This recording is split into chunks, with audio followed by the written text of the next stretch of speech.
Okay, so there's a lot of generalizations out there about why an American like myself would want to seek out and marry a Filipino woman, and why a Filipino woman would want to seek out and marry an American man. I mean, like, people think, like, what are we, crazy? Like, one day we just decided to go online, find each other, or we met on Facebook and thought, hey, it would be really fun if I got in a relationship with a woman that was thousands and thousands and thousands of miles away across the seas. You are crazy.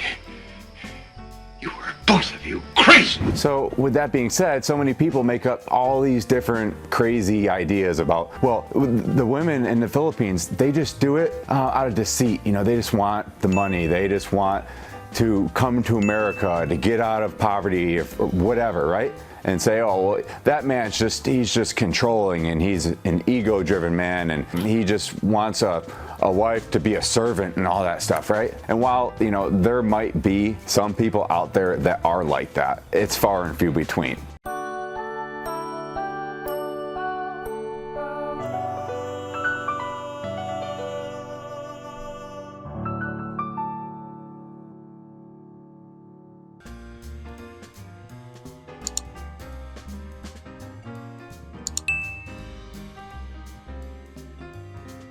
So do you want to know the real truth? Really? When God created us, He gave us these instincts to survive, to reproduce. He created this energy called masculinity, and He also created this energy of femininity, okay? So you have masculine energies and feminine energies. When I'm talking about masculine energy and feminine energy, what I am talking about is every person, whether you're a man or a woman, can wear these energies and has these energies within them. So a man can have masculine energy and feminine energy, and a woman can have masculine energy and feminine energy. But a specific man and a specific woman, depending on how they are raised and the environment and culture they are raised in, will always express one energy more so over than the other. And if they are denying the things that fuel that energy, they will not be happy. Geez, you know, that information might have been a little more useful to me yesterday. So I'm going to tell you a little story, but before I do that, I want to explain just a little bit about law of attraction. Okay, everybody knows the old saying, opposites attract. That is 100% true and accurate. And we're not talking about personalities. We're not talking about if she likes kittens, which she does. She loves kittens. She loves clout. Or I like dogs. I love Penny. She's my dog. I'm a dog person. Love dogs. But you know what? I got a cat too. We're not talking about interest. We're not talking about if she likes music or if I like music. We're not talking about if I like fast cars and she likes boats. That is not what we're talking about when we're discussing attraction. What we're talking about is the two energies, masculine and feminine energy. And in order for two people to have a physical and sexual attraction to each other, there has to be a polarity between those in order for that attraction to happen. And polarity, what that is that's opposites. There has to be a masculine energy and a feminine energy for true attraction to happen. So what do you think happens when you have a man that has a very high masculine energy and you have a woman that has a very high masculine energy as well? Maybe because she developed that growing up. It's not like you coming here digging into my business, getting into my life. I'm done trying to win over people's hearts. I want to be left alone.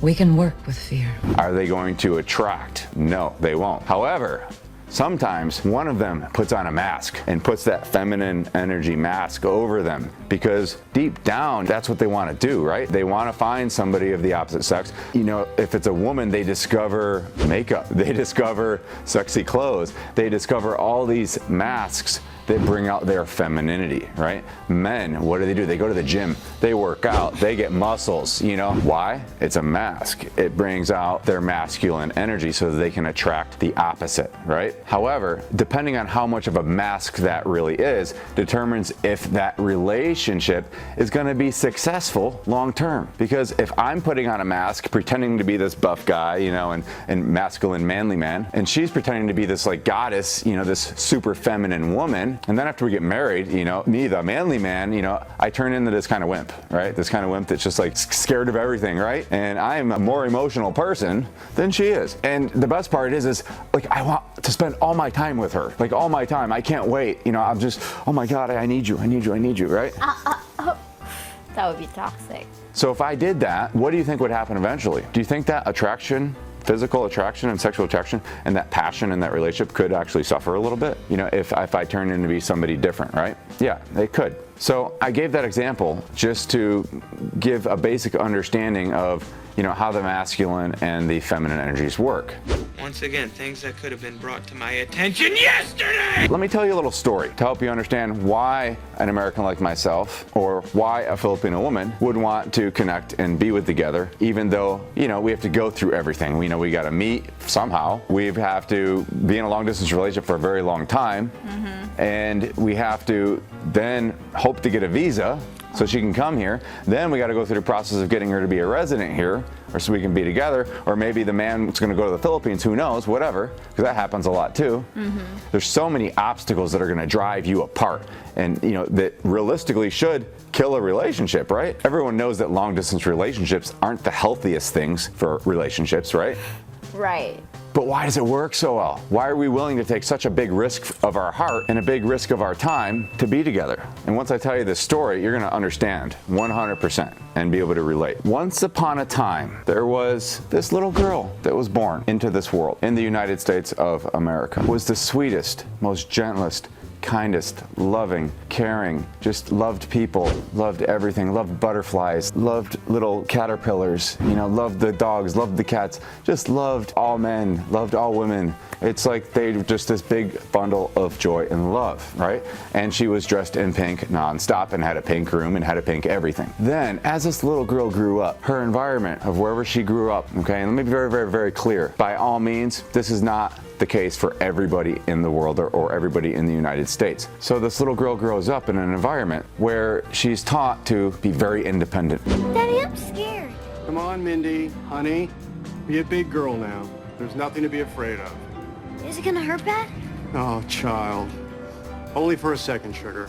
To not depend on a man. To, most importantly, not need a man. Make your own life. Be independent. You don't need a man. Force is gonna take you off your feet for sure, but it's really no more painful than a punch in the chest. I hate getting punched in the chest. You're gonna be fine, baby doll. It's conditioned into that person's brain. You don't need a man. Men are nice, but you don't need them. How was that?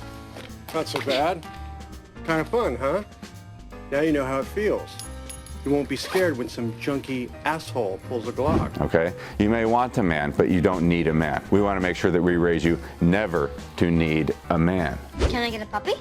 You want to get a dog? Yeah, a cuddly fluffy one. And a Bratz movie star makeover Sasha. Happy birthday, sweetheart. Dad. Wow. Now, at the same time, thousands and thousands of miles away in a country called the Philippines, the same thing has happened. However, this woman has been born. Same thing, you know, wears pink, wears that, you know, and has all those cute girly things and really feminine and has a great feminine energy to her. And then as she grows up, okay? What do you think is happening in the Philippines? And her surroundings has conditioned her to believe you do need a man. You honor a man. You love your man no matter what. You be there for your man. You care for your man. You care about your man's needs. If you need a man for a family, you need a man for a good, strong family foundation. So this woman is being taught that. Men aren't just bad, they're good. We really need them. We need them in this world, right? We need men. So you've got two separate people, two separate beliefs right now. Fast forward a little bit. So this woman has a couple boyfriends through high school and even in college. And what happens is she gets hurt. You know, she gets brokenhearted. You know, it happens to the best of everybody. She gets hurt, she gets brokenhearted. So all of a sudden, you know, she kind of puts that masculine mask back on again, right? Because a masculine person can't get hurt. The masculine energy is strong, right?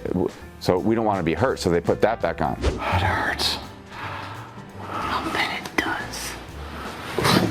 But then they see their friends getting married and doing this and doing that. So then they say, hey, you know what? I kind of want that family thing. You know, I don't need a man, but I kind of want that family thing. I want that husband. I want what everybody else has on Facebook. Okay? So she then puts that feminine mask on again to attract that man and then eventually husband. But meanwhile, what the husband doesn't know is this. She is writing a book, and it's not Men Are From Mars, Women Are From Venus. No. The title of her book is Women Are From Venus. I know my man is from Mars, but once we're married, it won't take long for me to make sure that he permanently relocates to Venus and never goes back. To Mars. To Mars. Could you show me how this works? It's pretty basic, really. You just put your arms through here, and then your head through here, and you bring it up. So once this man has been married for a while, maybe they have kids, maybe they don't, he's kind of been in Venus for a while, right? I didn't realize I had to tell you every time I want to take a dump. So now these two people are married, right? After she wrote that book, and then she's followed that book to a blueprint. Like her mission was keep him in Venus. She's done a pretty darn good job of that, right? And make sure to call me right when you get to the hotel, not like that conference in Phoenix. I had to wait 2 hours for you to call me. Yeah, I was the keynote speaker. I was late to the podium. Still? Yeah, you're totally right. I'm sorry. Everybody's heard this term somewhere out there in the world, happy wife, happy life. I think the same person that wrote the book I just talked about wrote that. Have a good weekend. I miss you. Because one day, while residing in Venus, because that's what makes his wife happy, he just doesn't feel like himself. So he says, you know what? I need to go back to Mars for a little bit. You know, just maybe a day or maybe a week. I need to go back to Mars. I need to be there. But as he makes this suggestion to go back to Mars, the wife at this time then says, you know, let me remind you of something. I don't need you. I want this marriage. I want what we have, but I don't need you. If you think you need to go to Mars, then you, by all means, go to Mars. But let me tell you something. When you come back, there will be no sex. You'll be sleeping on the couch. That's if I'm even here when you get back. So then the man has a choice to make. It's like, holy cow. If I go to Mars, I'm gonna lose everything that I love if I go to Mars. But if I don't go to Mars, I'm gonna lose myself. Is he all there? Like, mentally? I think so. He's just an odd guy. It's kind of weird. I mean, should we be worried? No. No. Tracy did mention that we shouldn't let him gamble or drink too much. Jesus, he's like a gremlin. He's in the instructions and shit. So this man is in a pickle. You know, he has to choose between two things. If he goes to Mars, he's gonna lose everything he loves, everything he's known. However, if he doesn't go to Mars, he's gonna lose everything he is. He's gonna lose his soul. And a man with no soul might as well be dead. So meanwhile, halfway around the world in another country, in the Philippines, the woman over in the Philippines was the complete opposite of this other woman, expresses that, you know, she needs a man, she wants a man, she wants this, she wants that. However, through her life, everything has happened the same way, but flipped, where she is left with choices. She is left with a choice. Either stay or start a relationship where she is not going to be able to be her true self, or search outside of her country for a relationship where she can be her true self. So when we talk about the real truth behind why an American man or a Filipino woman would want to seek a relationship in each other's countries, the real reason, that truth has everything to do with our DNA, with how we are born and how we are made up. Nobody wants to live their life wearing a phony mask and being somebody they're not. So there's a good chance that the people that are pursuing this type of relationship, they are willing to take the risk for love. They are willing to do whatever it takes. They are willing to go in a long distance relationship. They are willing to put in that effort in that long distance relationship because deep down inside, instinctively, they know that when they are in that relationship, they will be able to be the best versions of themselves.